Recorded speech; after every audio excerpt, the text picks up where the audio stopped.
देखिए, अब ये कभी माँ नहीं बन सकती। माँ नहीं बन सकती?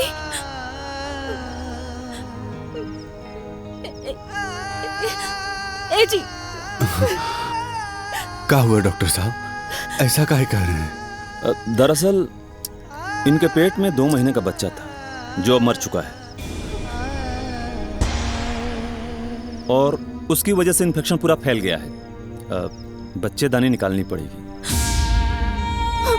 साथ ही बायोप्सी के लिए सैंपल मुंबई भेजना पड़ेगा। भगवान ना करे, लेकिन कैंसर की जांच करानी जरूरी है, वरना कुछ भी हो सकता है। ना जी, हम बच्चेदानी ना निकलवाए। बच्चेदानी ना निकलवाए। हम बने ना, हम बात करते नहीं डॉक्टर साहब से। डॉक्टर साहब, और कोई उपाय हो सकता है का?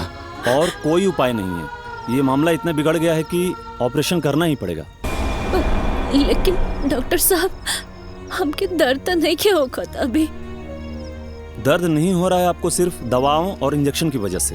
दवा का असर खत्म होते ही दर्द फिर से शुरू हो जाएगा, और अगर समय रहते ऑपरेशन नहीं किया गया तो जान भी जा सकती है। जान भी? डॉक्टर साहब, हमारी जान जाए तो जाए, हम ऑपरेशन ना कराए, हम बच्चेदानी ना निकलवाए, बच्चेदानी ना निकलवाए, हम अपन कोख ना हो जाना। देखिए, मुझे जो बताना था मैंने बता दिया, बाकी आप लोगों की मर्जी है। अंजलि संभाला।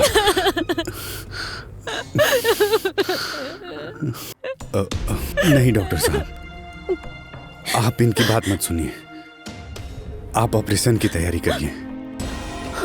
ठीक है नर्स। यस सर। ऑपरेशन के लिए ओटी रेडी करवाओ। ओके सर।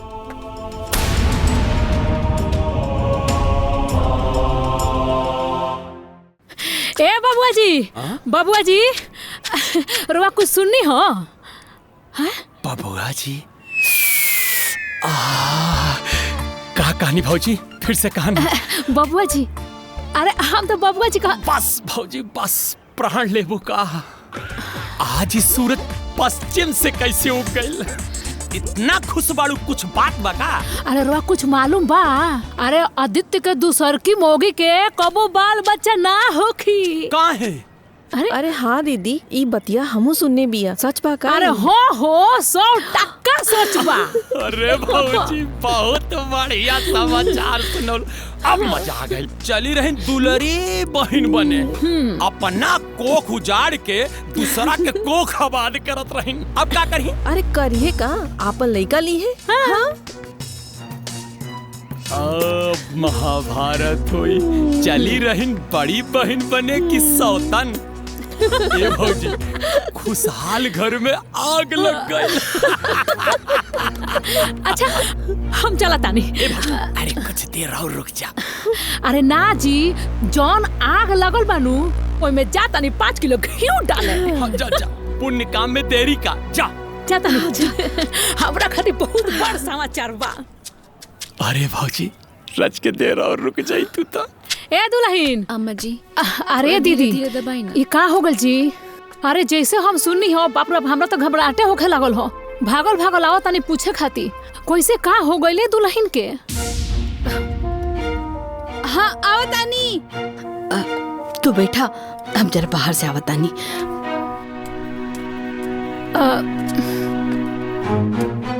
दुल्हन, अब ठीक बाड़ो नो? हाँ चाची जी, ठीक बानी, पहले से बहुत आराम बा। अब का ठीक रहबू हो?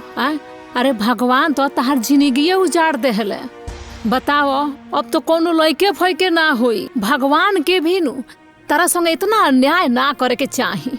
अब बताओ, पहले ही से घर में एगो बाझिन रहली हो, आ तू बाझिन जैसे हो गईलू। ऐसन काहे कहतनी चाची जी, हम बाज बानी? ना ना, हमार कहे का मतलब ऊ नहीं खे। अरे हम तो ई कहतानी, भगवान इतना सुंदर सोना खान तार के बेटा देले बाड़े, आ तू वो बेटा के दूसरा के दे घलू। अब देखो तोहरे बेटा लेके केंगो बेटा वाली भइल बाड़ी। ठीक बा। आ तू यहाँ बाज निहर टुकुर टुकुर निहार तारू। ए दुल्हन उतारा नु अपना बेटा के ना देवे के चाहत रहल। अरे हम तो कहतानी कि तू अपन बच्चा ले लो। बाबू हमार राजकुमार, हाँ अच्छा से पढ़ाई करिए। बस चाची जी बहुत हो गई। अरे चुपा जाए न तो हमरा मुंह से कुछ उल्टा सीधा निकल जाई। अरे हमके राउर हमदर्दी ना चाहिए, अपन हमदर्दी रो अपने पास रखी। अरे खिसियात का बाड़ू आय हमरा जौन मोर में आयल हो तौन कह देनी हो।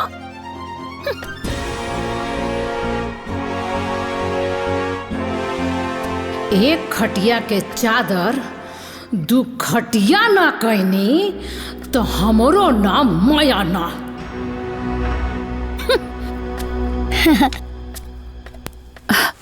अब ना खाइल जाई बबनी, अब ना खाई। माई ए दुल्हन थोड़ा सा और खा ला ना, बहुत दवाई खाए के बा। अरे अम्मा जी अब ना खाइल जाई ना, थोड़ा सा खा ला। हाँ ए दुल्हन, अरे खूब खाइल पियल करो, देह में ताकत रही तो जल्दी स्वस्थ हो जाइबू। उ कहनो कि दीदी हमरा घर में नूने ओरा गइल बा, तो सोचनी ह कि रोवा घरे जाई आ निमकवा ले ले आई आ इनकर तनी हाल चाल भी पूछ ले आई। बहुत बढ़िया कहलू हा। जा बड़की किचन में बा, वहाँ से ले ला। हाँ, ठीक बा तू आराम कर। बड़को ए बड़को तनी एक कटोरी नून दो ना, जैसे हमार आई नु हम लौटा दे। अरे ले ला चाची, एमे लौटावे के कौनो बात बा, अभी देते तानी रुकी। अरे केहू से लिहल सामान तो लौटा ही के नु पड़ेला। और वैसे भी जे कर्जा देला ओकरा जहिया घटेला तहिया मांगियो लेला। ए दुल्हन बुरा ना मानो तो एगो बात कही। बोली। देख छोटकू के तो अब बाल बच्चा होखबे ना करे, भगवान ना करस काल के अपन बेटा मांग ली है तो हार गोद तो फिर से सुन हो जाई।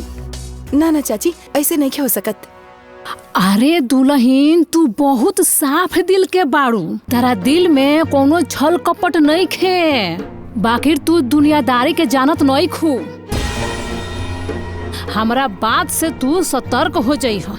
एक ना एक दिन आपन खून अपना खून के खींचिए लेला। हाँ अच्छा द हाँ, हम चलता नहीं।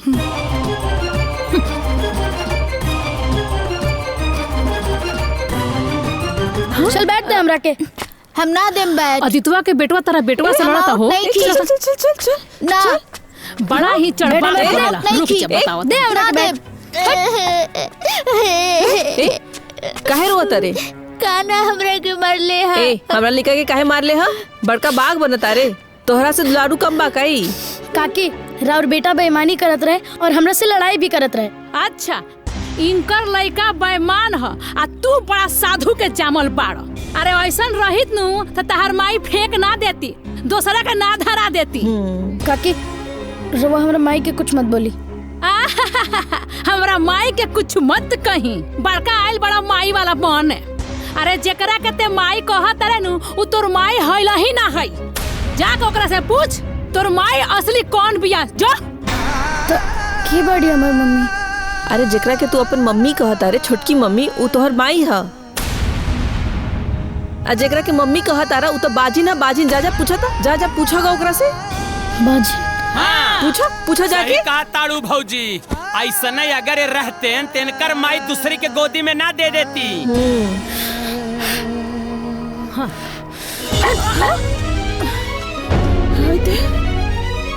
अरे का भइल? अरे हमर लाल का भइल? काहे रोत बाड़ा? का भइल बेटा, काहे रोत रहा?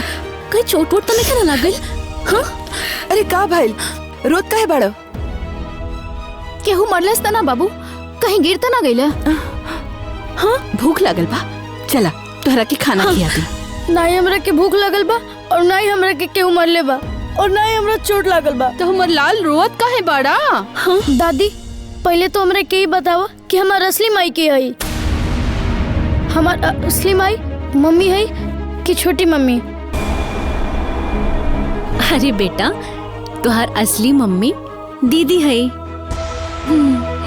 बाकी तो बेटा सब कर हुआ ना, यही से तो के सब क्यों प्यार करेला। अब चुप हो जा, मत रो। अरे तू हमार बेटा बड़ा बाबू, हमार बेटा।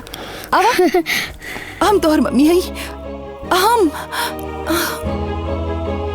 एकरा की बात के बतावलस कहीं छुटकी था। छोटी मम्मी हमार असली मम्मी के बाड़ी? अरे बाबू, हम सच कहता नहीं, तुहार असली मम्मी हम बानी।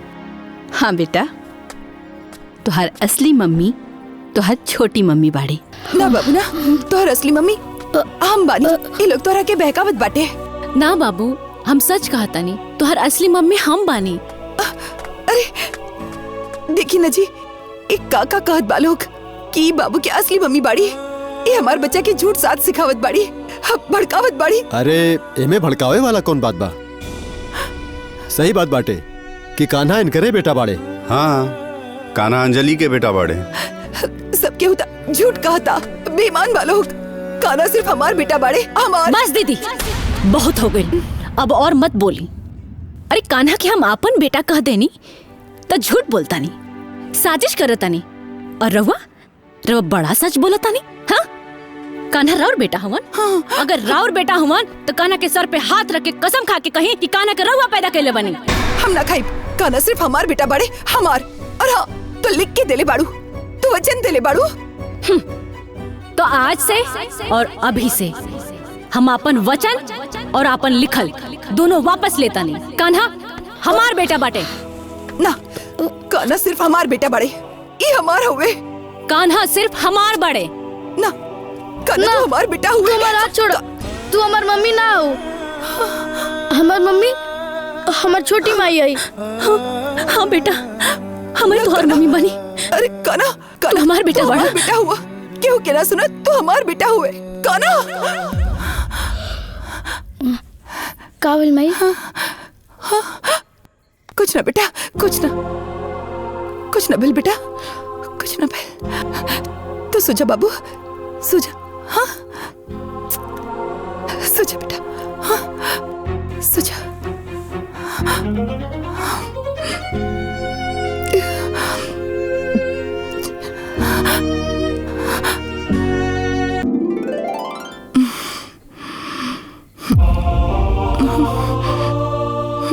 कान्हा, कान्हा, कान्हा, कान्हा। हमार प्यारी छोटी माँ। इन्हें आवा, चला।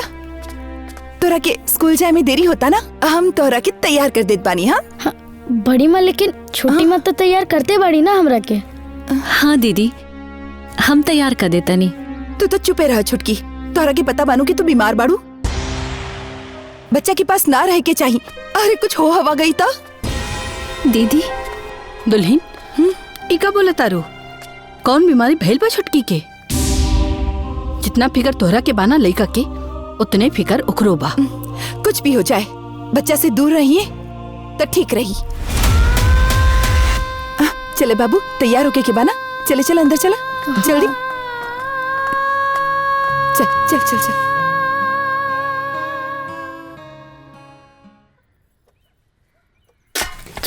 छोटी माँ हम आ गई नी। अरे और छोटी माँ, आज हम तोहरा खातिर कुछ लेके भी आइल बनी। लेके आइल बड़ा? हाँ। का ले आइल बड़ा हमार लाल? दिखावा तो। ऐसे ना, पहले तो अपन आँख बंद करा, फिर हम तोहरा के दिखाई। अरे आँख बंद करी? हाँ। अच्छा ठीक बा। हाथ खोला। हाँ, कहाँ? अरे कहाँ? खोला।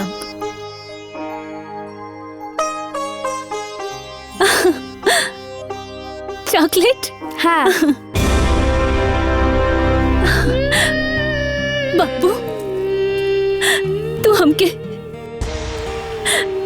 कितना मानेला, कितना मानेला, कितना मानेला बापू।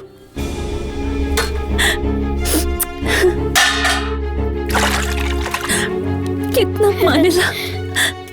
बापू। तोरा के कितना बार समझवले बानी, बाहर से आके हाथ मुंह धोल कर और सीधा हमरे पास आवल कर, इन्हीं उन्हें मत जायल कर। तोरा के समझ में ना आवेला? हाँ चलो। अरे अब मम्मी हमारी बात तो सुना।